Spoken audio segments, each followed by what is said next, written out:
కర్నూలు నగరంలోని గడ్డ ప్రాంతంలో ఉన్న శంషియా మదర్సాలో స్వాతంత్ర సంగ్రామంలో పాల్గొన్న 150 మంది ముస్లిం వీరుల చరిత్రను తెలిపే ఫోటో ఎగ్జిబిషన్ను ఏర్పాటు చేశారు.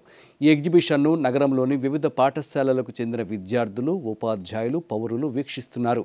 ఈ సందర్భంగా వారు దూరదర్శన్తో మాట్లాడుతూ దేశం కోసం పోరాటం చేయటంలో ముస్లిం సామాజిక వర్గం ఎల్లప్పుడూ ముందు వరుసలో ఉంటుంది అన్నారు.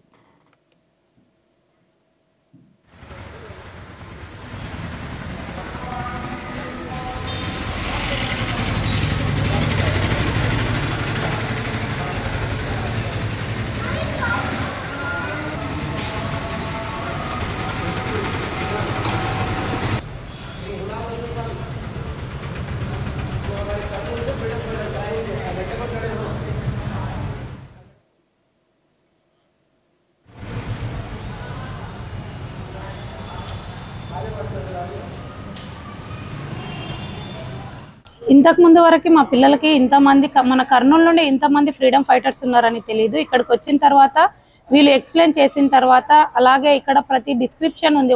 వాళ్ళు ఏం చేస్తున్నారు మన కంట్రీకి, దాని యొక్క యూజ్ ఏమి అనేది వాళ్ళు మనకి ఇక్కడ మొత్తం అరేంజ్ చేస్తున్నారు. ఇది మా పిల్లలకి ఎంతగానో ఉపయోగపడింది. Thank you madrasa. Good evening.